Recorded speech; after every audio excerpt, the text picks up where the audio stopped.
Welcome to Absurd and Report Podcast. I'm Derek. And I'm Josh. And I'm Nicole. And we are here today to talk about the Source family. Dun dun dun.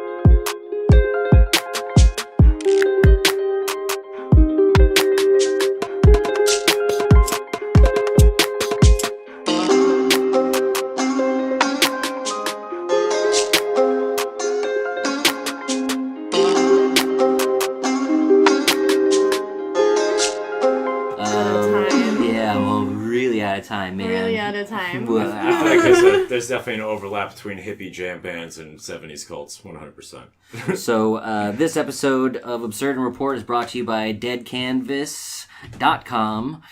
So please check them out. You can find them on Instagram, Dead Canvas Art at Instagram.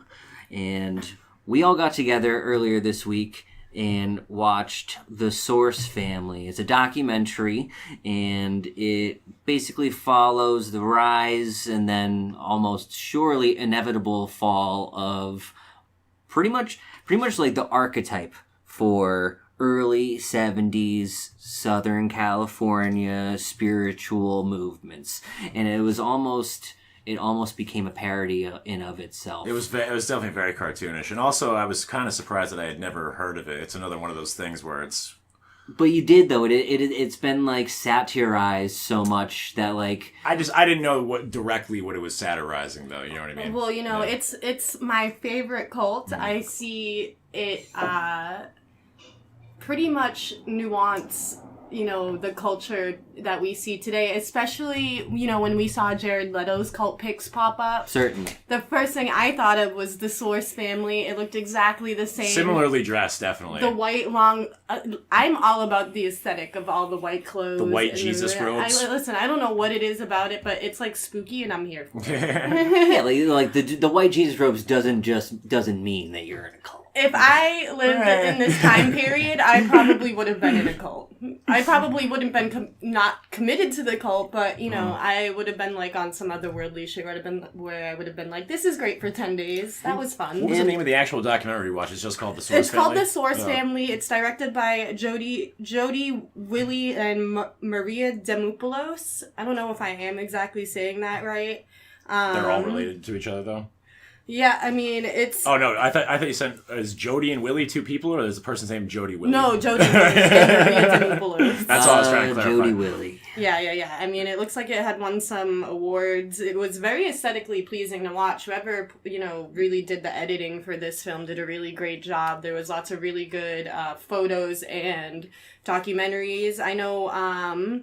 the girl who goes by Isis the Aquarian made all this possible because she essentially kept journals and documented everything, making this documentary possible. Is that what a lot of the photos and videos come from? Yeah, in the these movie? all come from her archive. I was kind of wondering. I was like, how do they have this much shit? Like, well, Isis the Aquarian thought it was her job to document everything because Father Yod kind of instilled her to be that way, to do so. That was like her job. What's a little background on this guy? Like, how the hell did he decide? Yeah, let's definitely get into... How did he decide that he was just going to become this... So, Father Yod, a.k.a. James Edward Baker, who was born July 4th, 1922, was the American owner of one of the country's first health food restaurants called the Source Family. I think it was just called the Source Restaurant, actually. And it was located in Sunset Strip in Los Angeles. And they had taken over like a house in the Hollywood Hills. They were really they were like staples of the Sunset Strip back in the early... This is very early 70s. Yeah. Because the restaurant was like... I think 1970. And wasn't the restaurant like wildly popular with local celebrities? The Source restaurant at that time, they were saying, was the hippest place to be in LA. Everybody went there. Goldie Hawn, Marlon Brando, Joni Mitchell, yeah, who was hanging out with Goldie Hawn, just eating.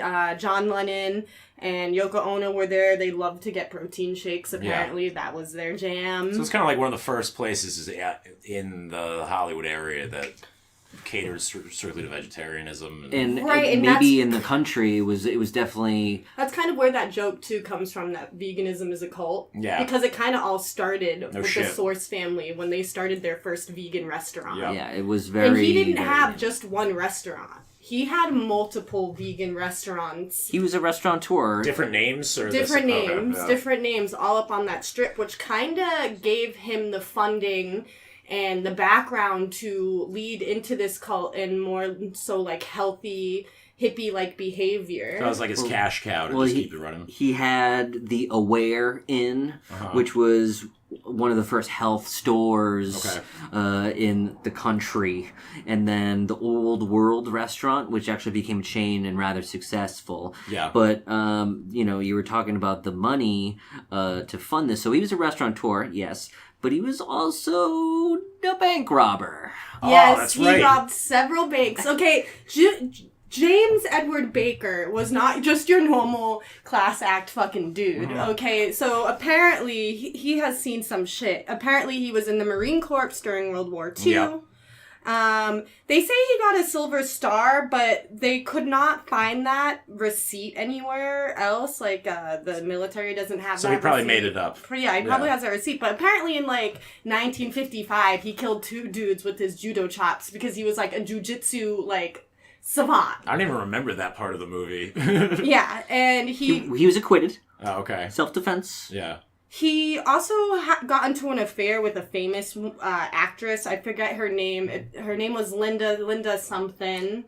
And we're just going to call her Linda something. Yep. Linda something. And apparently when her husband tried to call out Mr. Baker, he judo chopped him and then shot him. Oh, Jesus. How'd he get away with that one? Well, Nicole. I mean, there is no particular...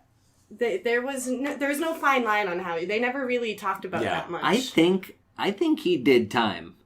Yeah, I mean, he probably. I mean, they did in the movie kind of say that he went away for just a little bit, but I don't think it would have been enough to cover judo chopping and shooting someone to death. Sometimes people get out of jail fairly quick for a murder. Especially if he judo chopped 2 people and killed them back in 1955. Yeah, this is a pattern of behavior. I'm saying if I judo chop and killed multiple people, I'd probably in jail and probably not getting out anytime soon. Yeah. And it was a judo chop and it was a gunshot to the head. Yeah. So it wasn't shooting a wound. Let's put it that way. He basically executed the guy. So that's a little background on Jim. He's a little eccentric. He's got a violent history, but there's something that's drawn him to well-being and health. I think it was due to the fact that he grew up or befriended the founder of Bragg's and health foods, and this guy was like one of the first health food nuts. Oh, all right.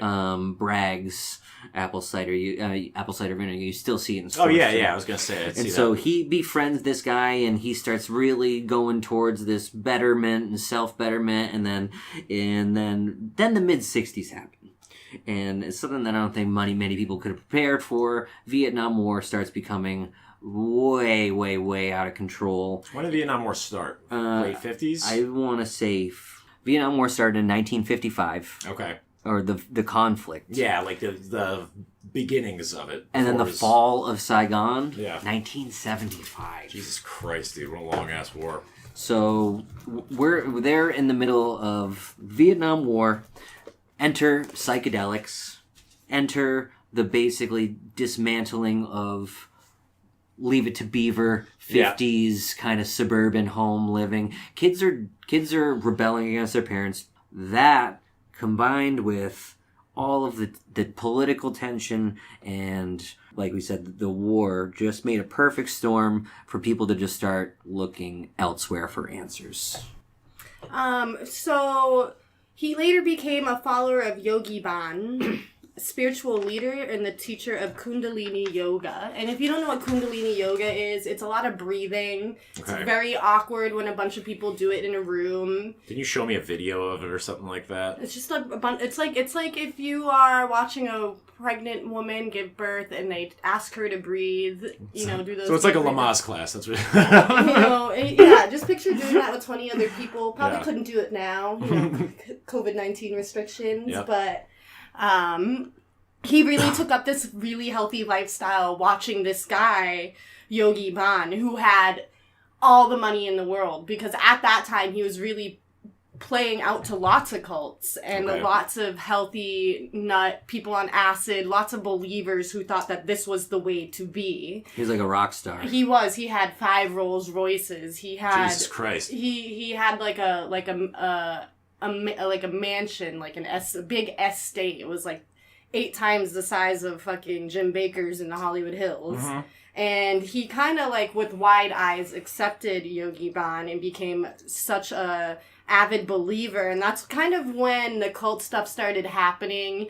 He became to find himself. That's when he kind of changed his name over from Jim Baker over to Father Yod. Yeah, this is like May 1970. He kind of starts picking up people who are following his cult-like tendencies and beliefs through the restaurants. And they're kind of people who work for him. There have been people, too, who... I forget one of the Aquarians. Oh, if you didn't know, by the way, the people who got induced into this cult ended up all changing their names to Starfire the Aquarian, like Isis the Aquarian. It was all something the Aquarian because, the Aquarian belief was the dawn of a new age. Okay. And it was supposed to last like 2,000 years or something. What geeked me out the most about that documentary is everyone they interviewed that used to be in the cult, they used their cult names. They changed their name to that legally, that's legally their name now. I doubt that their names are still legally those names. I'd be too lazy to change it back, because it ain't easy to do that now. I don't know, I think after 40 years, you might want to change your name back to... But, they started out with, like, this whole kind of thing where there was no secret that it was a cult. Where they even, at face value, admitted that it was pretty easy to recognize that there was cult-like behavior going on. This is, like you were saying, Nicole, after he started hanging out with his yogi, doing the Kundalini, that's when things started to really start to change. That's when he started really implementing these systems of control over his followers, where people were giving up all of their worldly possessions to just go wash dishes at the Source restaurant. People are successful in giving up their entire lives.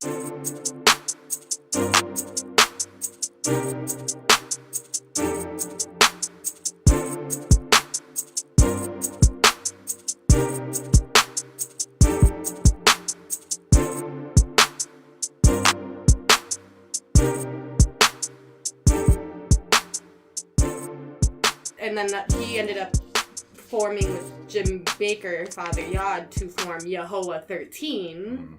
And they put out a ton of records and shit. 65, actually. Yeah. 65 records. Fucking What the fuck? records? That's more records than Bad Religion. What are they, a grindcore band? 65? They said they would do these long improv sessions and they would just be recording and recording and recording and recording. And I think they said it was, some of these records are some of the most sought after collectibles of all time. I was going to say, there's this common theme with cults from around then, from the 60s and 70s. And actually, even... I think one in the 90s made a Flexi record as well, the Haley's Comic one or whatever. But they would all make records, like they all put out albums. And some of them you can find on YouTube, but like if actually finding copies of them, they're worth hundreds to thousands of dollars. Certainly. Yeah. Certainly. And if you could see some of these records, they were like hand-painted covers. Yeah. They were definitely... They're all DIY assembled shit, But with DIY on another level. Yeah, yeah. Of DIY like of each someone copy's who's different, on acid with unlimited time. Yep. You can get some serious shit done. Uh-huh. So, like we were saying, things are starting to change. And Jim, the father, he decides anyone who's underage in the family needs to get married. for legal reasons because the heat's starting to come down. He's got a lot of underage people hanging out. They passed a law in that year. Did they? Yeah, that's why. So he was dangerously teetering on a lot of statutory It seems like there's a lot of shadowy molestation crap going on He had 14 wives, but he was never legally married to any of them. So once he started marrying people off, what he considered a spiritual boot camp really starts. So that's when that's when the family is becoming a real family. And this is when he starts setting up daily regimens for all of his followers, which includes the sacred herb, which is taking real long extended hits of pot in the morning, and then doing the Kundalini, and then basically just prepping your mind for reprogramming. Gotcha.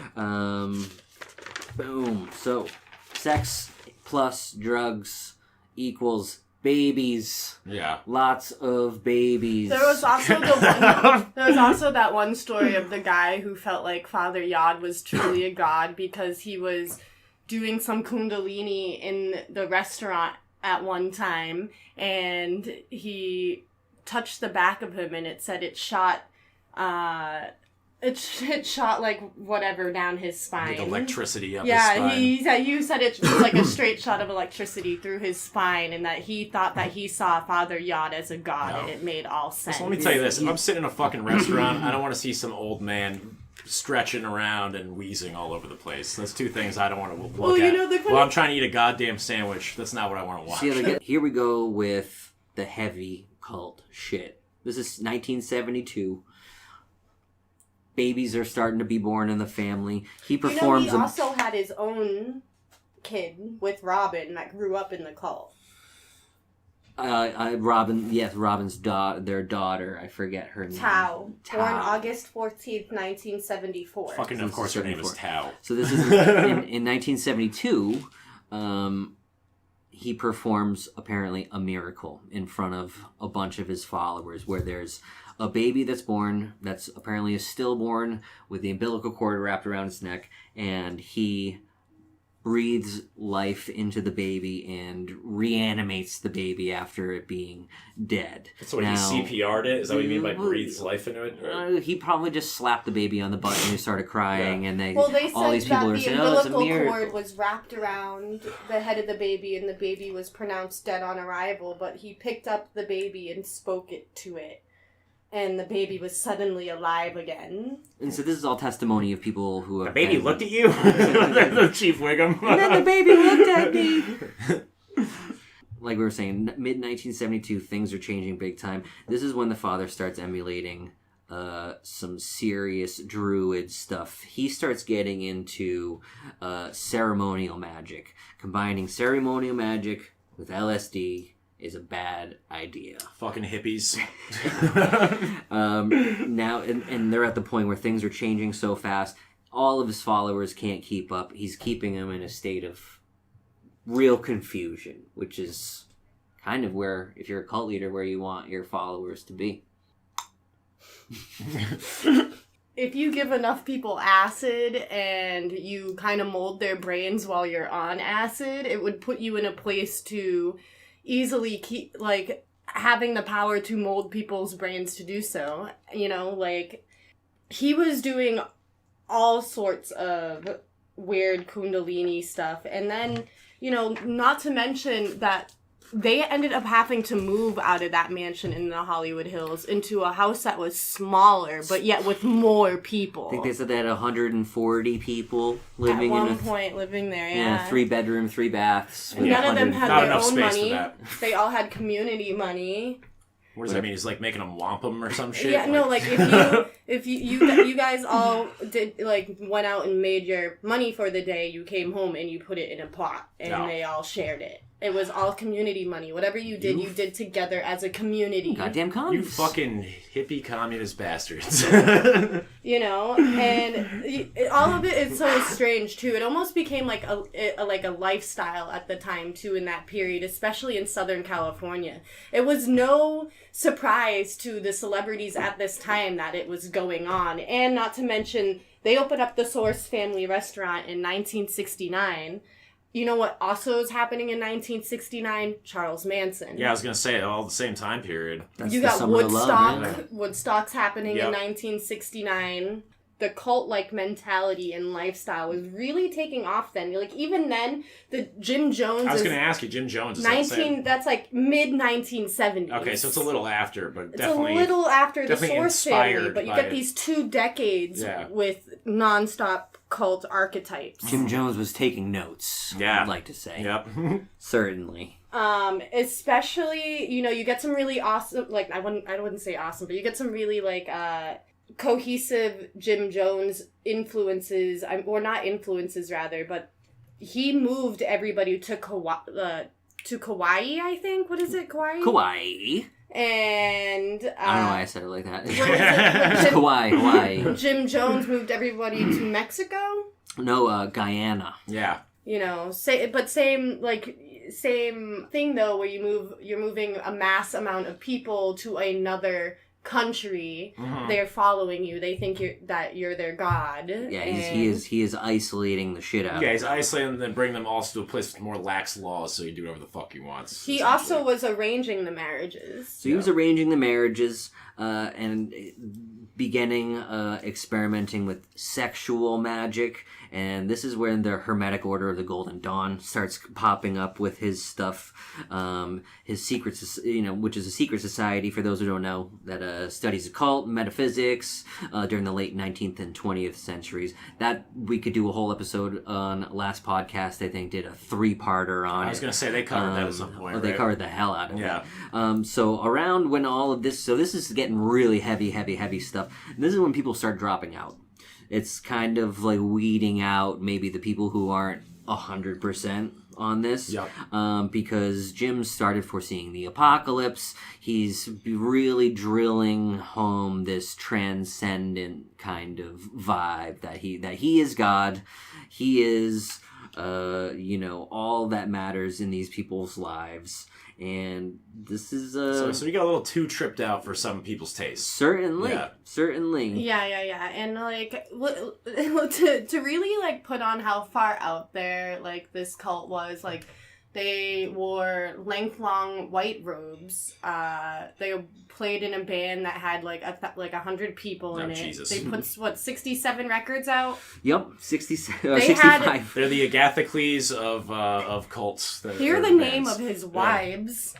Makushla, the Aquarian, Isis, Astral, Heaven, Prism, Aquariana, Aquariana the Aquarian. First of all. Let's just put that out That's there. not real quick. redundant or anything. Harvest Moon, Galaxy, Lovely, Oh my god. Peralta, Hypatia, Tenatalio, Venus, and Robin. What a fucking asshole. So they moved to Kauai, and they got a little bit backlash from the people who lived there, Yeah, because most people don't want a fucking cult of smelly hippie assholes on acid. A lot of the moving into town. newspapers in that time were putting out articles about the Source family and comparing them to the Manson family. Yeah, especially with all the other cult stuff and the Manson murders, I'm sure there was a lot of hysteria going on, so people don't want a fucking cult moving So into they their town. felt a sense of segregation from the people on the island. And plus, and if you guys know anything about Hawaii, probably one of the toughest things about there is, like, the locals. The locals don't really want... They're hard asses, yeah. They don't really want you coming in and being like, oh, Hawaii, why, this is great. Yeah. And setting up shop. It's kind of just for, especially because I have a lot of friends who surf, and it's Same. It's a hard scene to break into. Yep. Let's just leave it at that. Yeah, you're completely right. Yeah, that was probably, I think they moved there in 73? 75. 75? No, can't be. 75. I thought they moved there like a year before. Oh, his no. death. He's... And it's in 1974 the Source family sold their restaurant and moved to Hawaii. I forgot he sold it off, so he probably got some fucking absurd amount of money, extra, like, nest egg off of that, Certainly. Does that restaurant still exist, by the way? So the location is still there. Okay. It is not the Source family restaurant. I believe it is a Mexican restaurant now. All right. It's a little further down the street from El Coyote, which is where Sharon Tate had her last meal, which is still El Coyote, I believe. So crazy all these assholes are out of this same area. Yeah. You know? Yeah. And it really draws me in, and I can't help but notice some of the same characteristics in the original way Jim Bakker is described is kind of the way Brad Pitt's character is almost described in the new movie Once Upon a Time in Hollywood, which is that movie by Quentin Tarantino, which is about the Manson family and the cult and 1969 in general. Still the only Tarantino movie I have yet to see, so I gotta bite that so one. I did see a lot of Brad Pitt's characteristics come kind of a little close to this guy, and I feel like Quentin Tarantino really hit the nail on the head with the cult and the 1969 aesthetics with that movie. You should totally watch it. Everybody should watch it. It's one of my favorites. Very long, though. Very long, though. Yeah, all his movies are fairly, 2.5, 3 hour kind of epics. So, I believe, too, they started carrying guns when they moved to Hawaii because they were so paranoid. Oh, they were being shot at, I guess. They said that, at a certain point they wanted to try to smooth things over with the locals. So they invited, the father, Jim, he invited, the local newspaper over. And it said by the time they did the interview, within 24 hours, they were shooting through their windows, the locals. They didn't want them there. They didn't want anything to do with it. They didn't want disrupting their beautiful little community. And probably didn't want them sucking up more gullible assholes into their cult. They moved there and immediately applied for welfare. They weren't even planning. They weren't even faking that they weren't going to be. No, they're just like, give us that money. Yeah, they just immediately applied for 140 people. I was going to say that's a lot of fucking people in a small area to just start collecting welfare that all live in the same house. Yeah. So they moved to Hawaii on one of the islands, and on August 25th, 1975, Father Yod gets this really great fucking idea to possibly go hand gliding. Called hand gliding? He tells his commune, essentially, he breaks it to all his wives that he's gonna go do this hand gliding thing because he feels like he needs to. I just gotta glide, baby. That's what he said to all of them. I just gotta glide, baby. It's better to burn out than to fade away. Glide and die. So, good precedent. Man has no hang gliding experience. So he breaks it to all of his wives that he's going to go hang gliding, and apparently, ISIS, who's probably recording it at the time, all you can hear is screams from these women, and they're like, I find their screams to be so funny and like dainty. They don't sound like real screams. Honestly, they're like, that was the funniest. That was the funniest part of the whole thing. They're just like little yelps. If he wasn't a scumbag, I wouldn't think his death was funny the way he goes out. But So they all beg him to not go hang gliding, and he's just like this big bad dude. He's just like, I'm gonna go hang gliding if I want to, and he takes his sail all the way up to the top of a cliff of Kauai, on some cliff somewhere in Kauai, and Lanakai. Okay. And he decides to jump off, except the wind in that very moment decided to stop. Like hard right into the ocean. Well, they said he like tail spinned out, Yeah. and then the wind caught up like again, but it was too late, and he just bang right in the ocean. I think the word nosedive was used a couple times. Yep.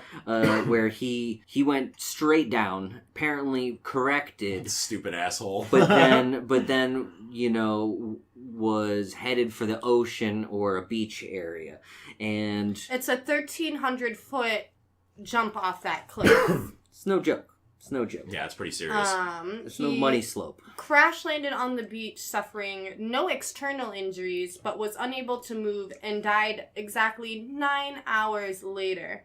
The Source family refers to this day as Black Monday, and they held ceremonies and vigils that lasted up to 3 days. Well, wasn't he against going to get actual medical help? And he was he's like, leave me here. His belief system that he had created for his followers would not allow for any kind of trip to What a a fucking doctor. dumbass. So he had become his own worst enemy. It was himself who has undone. So he just sat there and bled out internally? Or- Right, and Pretty you much. remember there was a baby earlier who needed medical attention, and they didn't want him to take the baby to the hospital, and that was kind of when those two people had left the cult because they started to get ridiculous, and they didn't agree with the underage marriages. It's none of what people sign for. It kind of takes away from the hippie vibes. Yeah, the creepy molester more aspect. into the free love creepy molesta Yeah. aspect.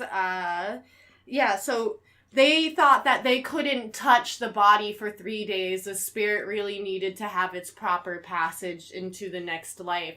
On his way out of dying, you have this circle that comes back where, he was the teacher who became the student yet again, because he said to everybody on his way out that he was just a man, that he wasn't a god. Yeah, he finally admitted. He Yeah, took a bunch of mushrooms and admitted that he was just, and he didn't say he was a con man. Yeah. Yeah. But he... But a man nonetheless. But a man nonetheless. And he kind of, rattled some of his followers by saying that, because he's been doing nothing day in and day out for years and years and years, doing everything he can to convince these people that he is fucking God. And then he just takes some magic mushrooms, goes for a walk, and it's just like, no, you know what? He's like, I'm a total fraud. Just looks down at his hands. Yeah, looks like, oh my god, I've been a total fraud this entire time. So that was, so he dies in 75, and then 77, the family's kind of disbanded.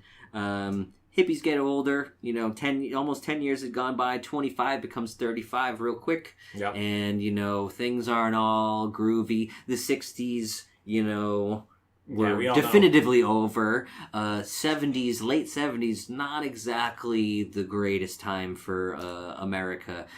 Really, some real dark times. A lot of people in call our it the end of the history. hippie era when the Manson murders happened. That's for a lot of people, that marks the end of the fun and games. When was Altamont? That too, I believe early 70s was Altamont, which if you don't know is when there was a big hippie fest and they had the fucking... Was that they had the Hells Angels? The Hells Angels at the Stones. And they ended up killing They somebody. had Hells Angels be security for Woodstock. That incident at Altamont though with those bike gangs, that's kind of marked as the end of the hippie era. I think that's when that's shit it. turned to violence. Well, that happened in Woodstock too. Yeah. Sure. So between cults and violence, that's kind of the two things. People really don't talk about that in Woodstock, as the Hells Angels and how Yeah, you don't hear violent so they much were. about it. But there are still members of the family that live in Hawaii. Yeah. Yehovah 13, the band that they were in, they were reunited in 2007. Yeah, they actually still played music together. Doing right? some stuff. It's very psych. Yeah. Very psych rock stuff. There was an interview at the end with Robin, who was the first wife of Jim Baker. And they're not a cult together anymore, right? They're like No. reformed and they're like, let's still play music together. It doesn't really seem like there's much doctrine behind what they're doing. But this woman, Robin, who is the mother, she's got severe PTSD from all of this. I wonder why. She also got struggling disease. big time. So she takes lots of medication. I think at the end of the documentary you saw that she opened a kit that she said had 14 medications Jesus. in it, I think there might have been more. It's a lot of psych meds to eat daily. But you know what I think about too is that I don't think that when you ignore your health needs for so long that it's a good thing for your long-running health in the future, because like they said, they didn't believe in a lot of like Western medicine. So they probably didn't go to a fucking doctor for or get a physical or anything. No, She that's had what I'm health saying. problems So a lot of to health begin problems probably went unnoticed when they Yeah. could have been fixed, or she could have gotten the proper nutrients or research that needed to be done to help with her physical issues earlier and nipped it in the bud. Her daughter, they interview her daughter. Mhm. At the very end, her daughter was not really in it, but they talked about she kind of had this separation from her true father, and kind of more so had so much sympathy for her mother, who seemed to get so caught up on Jim, even despite having 14 wives and thinking that child marriage was still okay. She couldn't let go of Jim Baker and the man she married. It's kind of like a really sad story. And not to mention, Isis is another one of his wives who kept all the archives and still to this day writes about the Source family. One of the members that I found the most interesting when they were doing the wrap-up was this guy named Omni Aquarius. He is now a student of Ramtha. And they said that at the end, and I was just like... They didn't really elaborate on it, though, right? And I said, I gotta know more. Yeah. So, what I do is I Google search Ramtha, and ladies and gentlemen, let me tell you, my fucking eyeballs were not prepared for what slammed into the front and back of them simultaneously. Ramtha is a 35,000-year-old enlightened being who apparently is... It's not the Dalai Lama? No, who is... He's like Gozer in Ghostbusters. Who is channeled through a woman named Jay-Z Knight, who is basically... If you were just going to say Jay-Z, I was like, whoa. Bro! The entire the same thought. He's got bars for days. I actually think he's not a great rapper, but that's another episode. We can get into that. But Ramtha basically is this enlightened being who is using this woman as an avatar. He speaks through her. Now, there's a lot of skepticism through this, but there's interviews with them side by side where this woman who is very calmly explaining her life and this and that, and then Ramtha part comes in a heavy Eastern European accent and starts going off on metaphysics and stuff like that. If you know the movie What the Bleep Do We Know, if you remember that movie. I don't think I've ever seen that. That was actually put out by students of Ramtha. Oh, okay. So it's important that we mention that Ramtha definitely has a problem with Jews and gays. Oh, Jesus. They're like, one wasn't good enough, Yeah, gotta hate something. Which, hate something. Which I found maybe like 3 minutes into my research, and I was just like, all right, whatever. But basically, one of the main teachings of this Ramtha, hoax is that everyone can create their own reality. Uh-huh. And it's one of those kind of, mental thinking is your key to your salvation kind of things. But more research shows that if that was the case, it creates its own philosophical paradox. Okay. And existence. That's not the way things work. They're not coinciding ideas. No. We cannot manifest our own reality, because if that was the case, we would be chaos. It would be chaos by the very definition. You'd be a supervillain. To, add a few more things onto the Source family episode. First of all, and after doing acid this weekend, hippie scumbag. For the very first time, I can understand why these people felt so subjected and open-minded to Father Yod's like unrealistic belief system. So if you'd like to join Nicole's new cult, you can email her at absurdandreport999@gmail.com. It's her actual email, and hit her up. Please make sure that you put on the header, what you're interested in, what you look like. We need to know these things. RE cult. If you already own a white robe, or if she has to order one, she's gonna need your measurements. Yeah, I'm gonna need your sizing guidelines. If you happen to know your pullover robe sizes, I don't know. I need to know your beliefs. I don't know if it's a one size fits all kind of deal, or like. Because we only shit gold in my cult, okay? So if your diet isn't on point, get the hell out. Who do cults use for a tailor, you think? It's an awful lot of white robes to just I don't know. We asked Jared Leto these days. He should let's know. shoot that son of a bitch. You guys got stock and togas. So, I feel like, too, when I was doing acid, and I did it with a friend of mine, I couldn't help but especially doing it for the first time, it was so easy for me to think the person that I was doing it with was this interdimensional space being from another planet that was like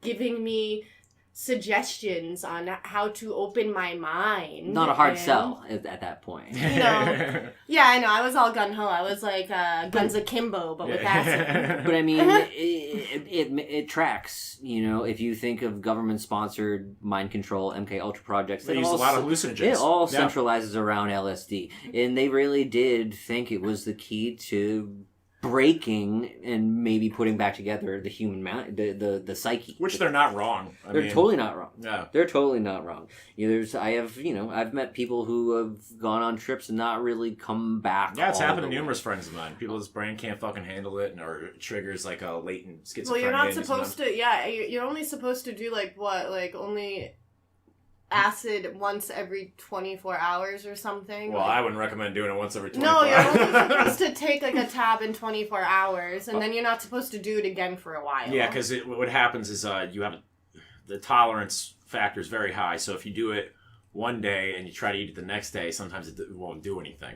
Yeah, well, so I felt the after effects of taking it definitely for a few days, especially like my eyes were very sensitive to light. Mm-hmm. And I could still feel like I could see light trailing for a few days. But I could understand how these people would think it's the new holier than art thou thing to be doing. Especially when I wasn't around for a while. Exactly, So it's kind of people haven't even smoked weed before. Yeah. And they're like taking headfuls of acid every day. Like you could, and he literally convinced them that he was God. And I can see it. Mm-hmm. I can see it happening. Yeah. The way that they looked aesthetically speaking looks like they were on acid all the time. People, places, and they were like things are gonna set flowing dresses, like all the pictures of them in the yard doing their laundry. Her eyes all fucking dilated as shit in a lot of the pictures. All the pictures of them on the cars, Yep. and like all of them with the long robes, and all of it was just so almost free-spirited until they got into their weird belief system, but